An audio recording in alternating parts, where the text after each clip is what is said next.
Okay, welcome to the Crow Discovery Project. Sorry for the delay, but as most of you know, I'm at the mercy of being able to film interesting things.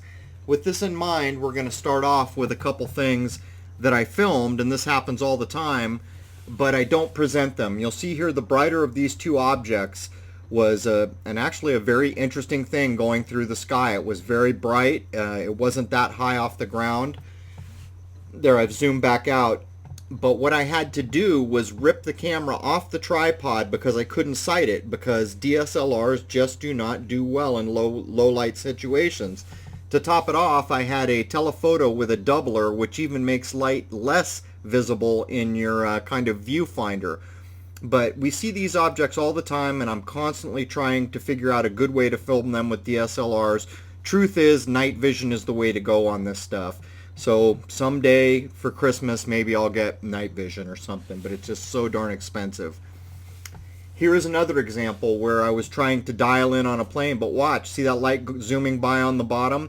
You're going to see it again. There's another one that will be level with the plane going behind it. Where is it? Here it comes, there it goes. Zooming right by and blinking at the same time. Maybe two objects there. This kind of thing happens all the time, but I just don't present them because the video is just not that impressive.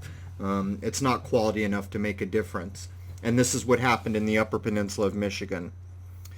But another thing that I managed to film is if you look all the way right, you'll see a dot, and you can see the outline of the moon there. You're going to see a star, or the light of a star, be occulted here. And we've seen this a few times now. There it goes. I'm practicing for when we get a shot at a really bright object. Now here's the final example before we get to the two interesting kind of UFO objects that transited the moon, where I was surfing through the sky and I came across this object.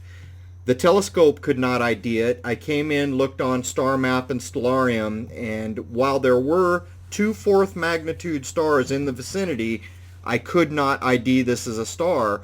And while the video doesn't tell us that much, this is another one that I probably would never make a clip out of, but it is very interesting. Just not sure what it is. It did drift a little bit too, so possibly it was an interesting object. Okay, so as we get into the main event, which is the two objects that I filmed transiting the moon in full spectrum last night, I'll show you the game that is played with satellites. So here we are in Stellarium, one of the many sources we can use to look up satellites. And when I was still interested in trying to vet for satellites, as I thought they might actually be satellites up there as they have been described, which I no longer do, I now simply take a look at this occasionally, or maybe 1 or 2, 3 other of the websites if it's really important. At any rate, you can see here's east, here's south, here's the moon. And so you should keep in mind what my point of view was as I center up the moon. That will change a little bit. Now I have the moon unscaled, so it's the real size, and what you see here is a line of satellites coming. Now the first object that I filmed transiting the moon yesterday was at 8:56. No, I'm sorry, 8:55. The second object was filmed at 8:57. So you're going to see as I roll forward, these two objects are coming in. Now here's the game. You can see that Stellarium's going to list this as a transit. We're, not quite 10 minutes off from when I filmed the two. Roughly 8 to 10 minutes from now, I'm going to film the two from this time listed. I'm going to film the two that I'm about to show you. But watch, I'm going to turn on the real-time motion of these satellites. So there they are creeping along here. Let me speed it up a little bit so you can, there, now it's inside the moon, but you can see, okay? That's the speed in which they're moving. One of the satellites, or excuse me, objects that I filmed comes roughly on this trajectory. The other one comes roughly on this trajectory. So you can see that they're placing satellites up there, and sometimes they kind of closely coincide. And since they tell you everywhere that satellite tracking software is not that accurate, I used to accept anything within 15 minutes. But you can tell it's going to be a while before either of these transits the moon. Now let me speed this up. Where are they? Here they come. So here comes another line of satellites at almost 9:30, and I was filming. There's one transiting, there's two transiting, there's three transiting. I filmed a good half an hour to 45 minutes longer than these supposed transits, and they never occurred. Okay, so now let's take a look at the objects that I filmed. And why I'm showing you this is because we absolutely have every reason to question the description of satellites we've been given. Okay, so here comes the first object at the top, and you can see that the trajectory does not match what you just saw in Stellarium. It's moving much more quickly.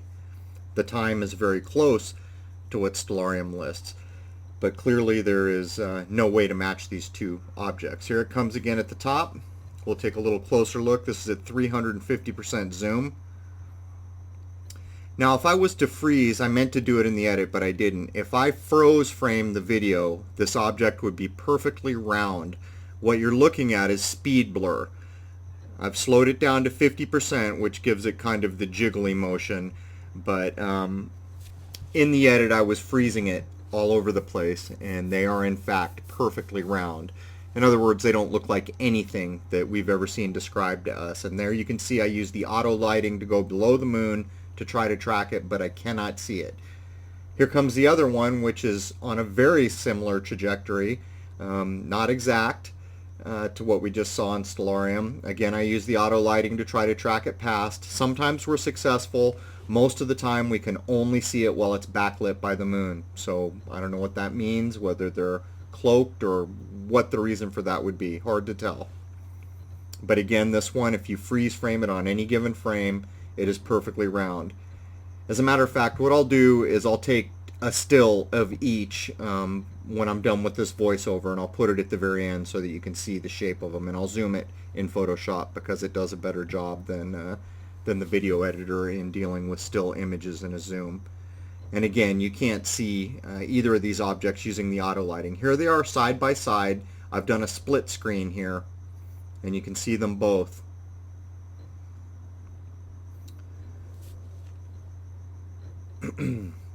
And here we'll take a look at each one again. Here's the first coming from the top. And again, you know, I'm making this clip to kind of demonstrate. This is 3 weeks worth of filming, and basically I have 2 objects transiting that I caught within a 5-minute period, and the other things that I showed you aren't really worth posting, and this is typical of this kind of work. So there they are, and again, I'll take some stills and I'll put them up and zoom them so you can see how round they are. Okay, so let's take a look real quick. Here is both objects. There's the one that came in from the top, perfectly round. There's the one that came from the upper right limb of the moon, perfectly round. This is typical. Richard 205 Marie in New Jersey is filming these things. Randy is filming these things in Houston. We're all seeing the same thing. In my estimation, the sky must be absolutely full of these things because we are only looking at barely a half a degree of sky. So you've got to consider that the odds of us filming anything going over a little half a degree of sky, I mean, I don't know what the statistics on that would be, but it's got to be astronomical. My guess is that the sky is absolutely full of these, and we just can't see them until they're well backlit. I don't know if that means they're cloaked, or maybe the color of them is black. It's just hard to know, but I know for a fact there's got to be a ton of these things out there, and they don't match anything we've ever been shown or anything we've seen described. So anyhow, my podcast website's coming along. I'm hoping to launch in early November if everything goes all right. There it is. Cheers.